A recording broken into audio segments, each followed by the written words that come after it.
Good morning, students. In our last class, we have read about the poem "The School Boy." We have already completed our poem. Now it's time to deal with the textual questions. As you can see on the screen, that there are four questions around given in your textual part. That is, the first is find three or four words, phrases in stanza 1 that reflect the child's happiness and joy. So you can write the answers which have been shared with you.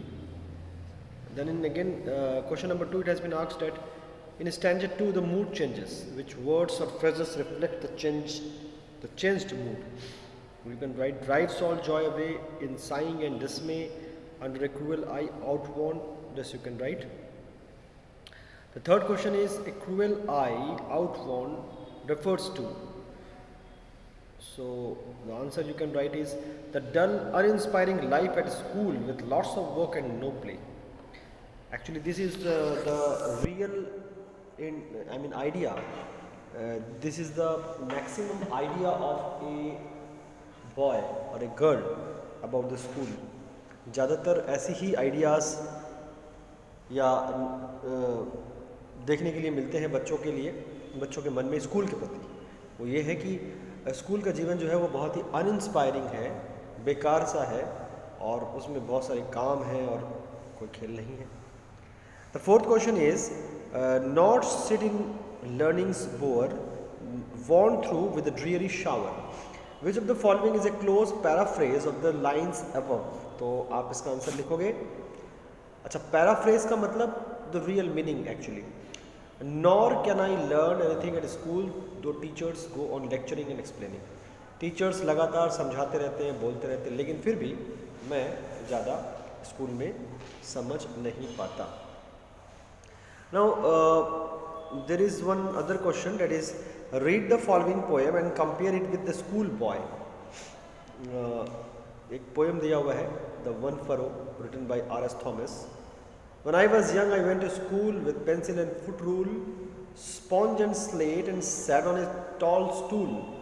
At learning's gate, when I was older, the gate swung wide, clever and keen-eyed. In I pressed, but found in the mind's pride no peace, no rest. Then who was it taught me back to go, to cattle and barrow, field and plough, to keep to the one furrow as I do now? तो एक अगर comparison करें तो comparison करने के लिए बोला गया, तो in comparison you can write the answer which I have shared with you. The two poems convey the same message, though in different ways. In the poem The School Boy, the poet presents the unhappiness of a child who is deprived of his natural communion with nature's beauty. He is denied gaiety and is burdened with books and schoolwork. The rote of learning is dull and depressing to the child. The poem The One Furrow, on the other hand, describes how the poet studied at school in his childhood and then went into the world as a young man. Both at school and afterwards in the world where he found no peace, no or joy or rest. तो ये आप लिख सकते हो, ठीक है। So this is all about your exercise. Now let's start your chapter number 6, which is This is Jodie's Fawn. This is Jodie's Fawn is actually a story written by Marjorie Kinnan Rawlings.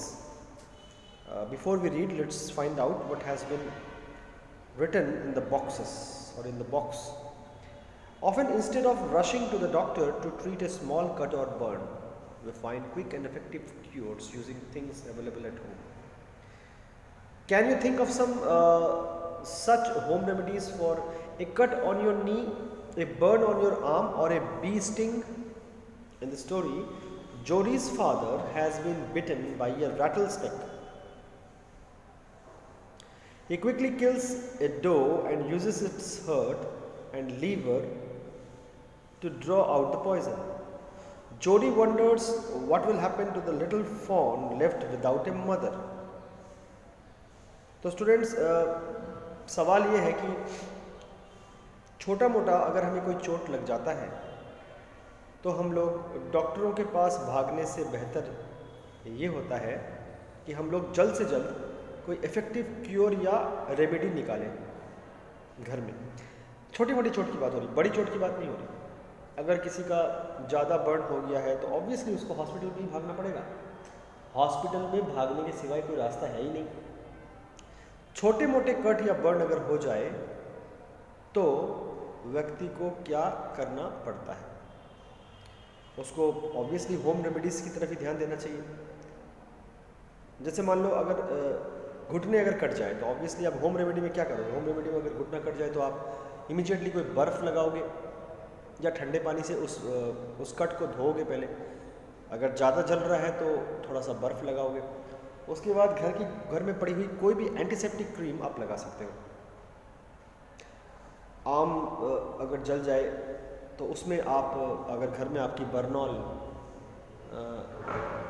मतलब जलने की अगर कोई cream पड़ी है, for example Burnol, वो आप लगा सकते हो। और अगर कोई मधुमक्खी काट दे तो जनरली कहा जाता है कि मधुमक्खी काटने से लोहे की चीज़ों को रगड़ना चाहिए, जैसे कि लोहे की कोई चाबी, ठीक है, उसे रगड़ना चाहिए। काफ़ी देर तक रगड़ने से क्या होता है, मधुमक्खी जो काटी है उसके जो डंक यहाँ वहाँ चुभे हुए हैं वो निकल जाते हैं। और वो निकलने के बाद आप जो है वहाँ पर सूथिंग इफेक्ट के लिए आप चाहो तो बर्नॉल लगा सकते हो या तो आप कोलगेट लगा सकते हो। कोलगेट में कहा जाता है कि सूथिंग इफेक्ट होता है, ठंडक होती है, कोलगेट लगा सकते हो। कोई भी ठंडी चीज़ जैसे कि बर्नॉल हो या कोलगेट हो या अदर कोई क्रीम जो ठंडक पहुंचाती है जिसमें मेंथॉल हो वो लगा सकते हो। लेकिन हाँ, ये लगाया जाना चाहिए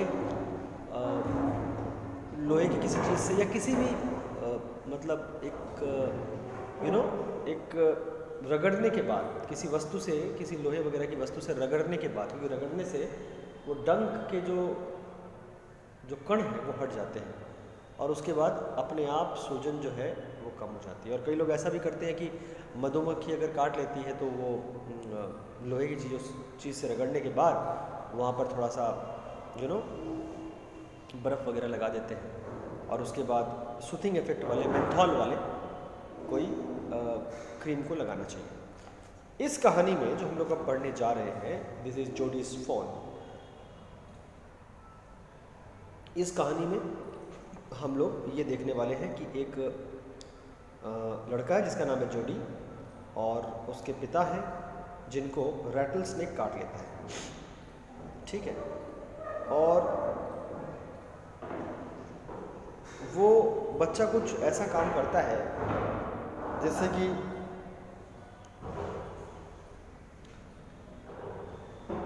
अपने फादर को बचाने के लिए वो कुछ ऐसा करता है कि जिससे कहीं ना कहीं वो और आगे शायद फंस जाता है और वहाँ से वो कैसे निकलता है, ठीक है, वो हम आगे देखेंगे। जोडीज फॉन, वैसे डो का मतलब तो फीमेल डियर होता है, ठीक है, और फॉन का मतलब बेबी डियर होता है। दिस इज़ जोडीज फॉन, इसका अर्थ है, ये जो चैप्टर का नाम है दिस इज़ जोडीज फॉन, इसका अर्थ है ये जोडी का बेबी डियर है। ये जोडी का एक प्रकार से प्यारा छोटा हिरन का बच्चा है। This is the name of the story. जोडी एक्चुअली अपने फादर को जब रैटल स्नेक काटता है तो फादर को बचाने के लिए वो किसी फीमेल डियर को शायद किल करता है और उसका हर्ट और लिवर यूज़ करता है।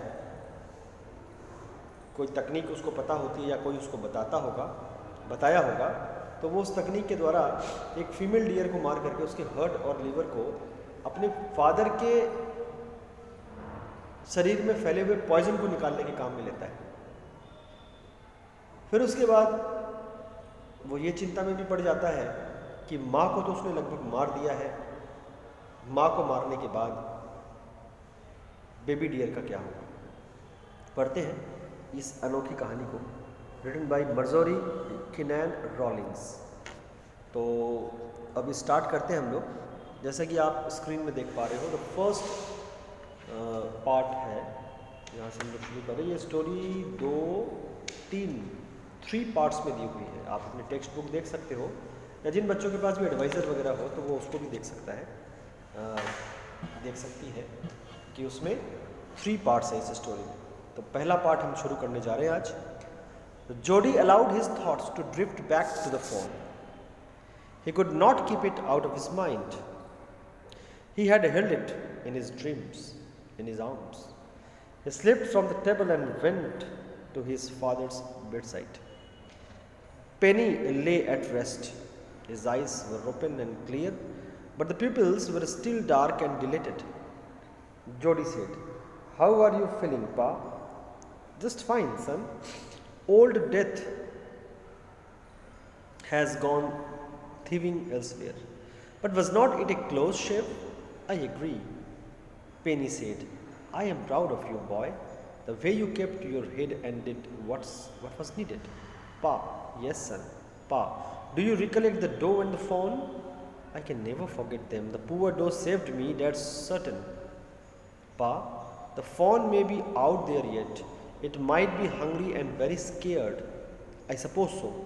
"Pa, I am a big boy now and don't need to drink milk. Why don't I go and see if I can find the fawn and bring it here and raise it?" तो देखो बच्चों, क्या होता है, जोडी नाम का लड़का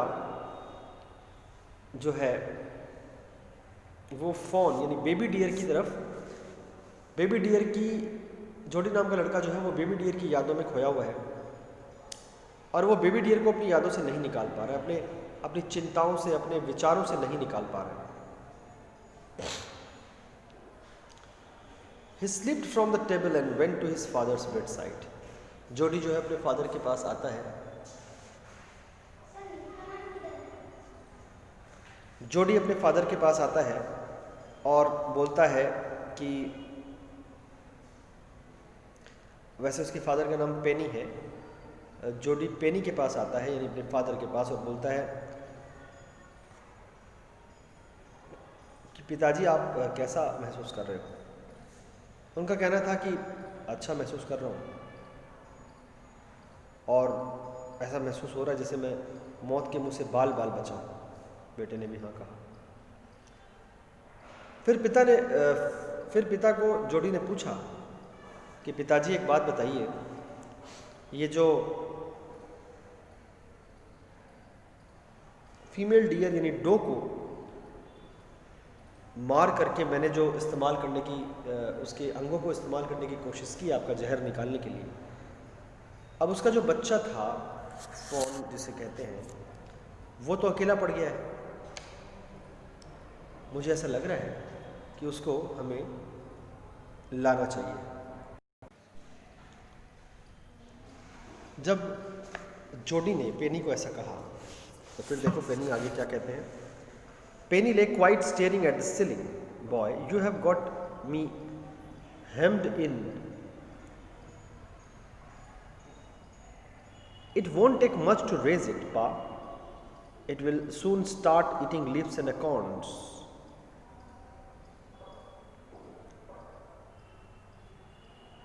"You are smarter than boys of your age. We took its mother, and it was not to blame. Surely it seems ungrateful to leave it to starve, son. I can't say no to you.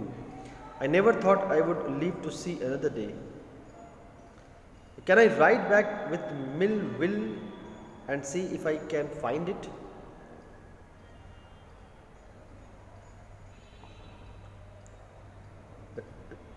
"Tell your ma I said you can go." He sidled back to the table and sat down. His mother was pouring coffee for everyone. He said, "Ma, Pa says I can go bring back the fawn." She held the coffee pot in midair. "What fawn?" "The fawn belonging to the doe we killed. We used the doe's liver to draw out the poison and save Pa." She gasped. "Well, for pity's sake." तो बेटा अपने पिता से लगातार विचार विमर्श कर रहा है और इस बारे में चर्चा कर रहा है कि पिताजी ये बताइए कि जिस डो को हमने मारा है और उसके लीवर और हार्ट का इस्तेमाल आपके शरीर के जहर को निकालने के लिए किया है, क्या हमारा दायित्व नहीं बनता? क्या हमारा दायित्व नहीं बनता कि हम उसे लेके आएं, हम उसे लेके आएं अपने घर और उसकी देखभाल करें? क्योंकि वो बहुत ही छोटा सा बच्चा है और अगर हम लोग उसको नहीं लेके आए तो बहुत दिक्कत होगी। पिताजी ने कहा कि तुमने तो मुझे एक ऐसी सिचुएशन में डाल दिया जहां मैं तुम्हें ना ही नहीं कह सकता, ना नहीं कह सकता मैं तुम्हें। वैसे उसे रेस करना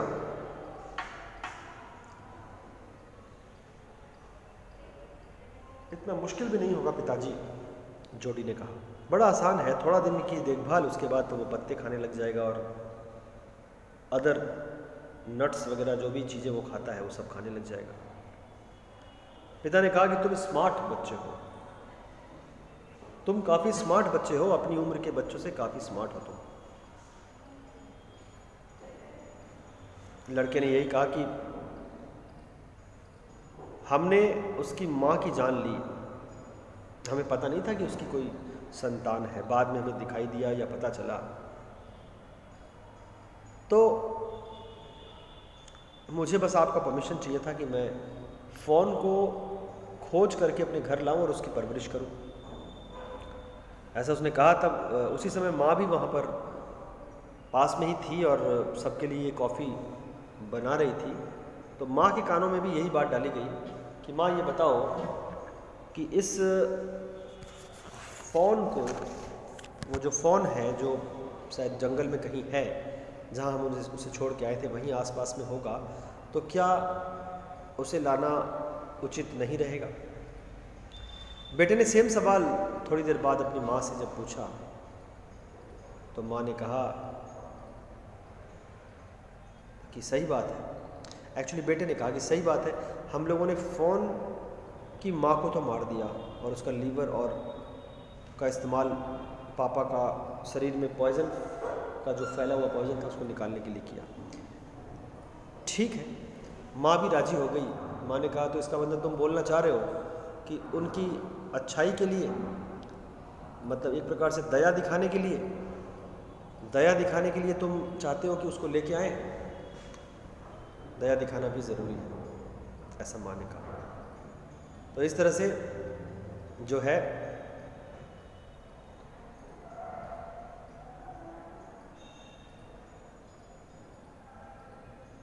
माँ और पिता की रजामंदी मिलने के बाद अब जोडी आगे क्या करता है? क्या उसे वास्तव में वो फ़ोन मिलता है जो शायद भटक गया होगा, कहीं चला गया होगा? अब आगे नेक्स्ट क्लासेस में we will get to know कि वो फ़ोन यानी कि हिरन का बच्चा जोडी को मिलता है कि नहीं, और अगर मिलता है तो जोडी उसकी किस तरह से परवरिश करता है। क्योंकि हिरन आमतौर पर लोग नहीं पालते और हिरन को पालना कुछ हद तक मुश्किल हो सकता है। हालांकि हम एक अनुमान लगा सकते हैं कि हिरन भी कहीं ना कहीं डॉगी के बच्चे की तरह हो सकता है, या फिर हिरन कहीं ना कहीं गाय की तरह हो सकता है व्यवहार में। तो पाला तो जा सकता है, लेकिन हिरन बहुत ज़्यादा तेज होता है। They are very fast runners, और इतने फास्ट रनर होने के बाद एक हिरन को पालना किसी बहुत मुश्किल काम से कम नहीं है।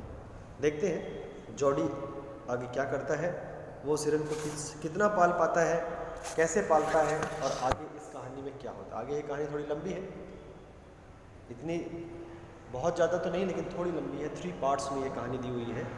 अगले 2 पार्ट्स में हम लोग पढ़ने वाले हैं कि जोडी आगे क्या क्या करता है। तो it will be interesting to know that what Jodi is going to do and what Jodi will be doing.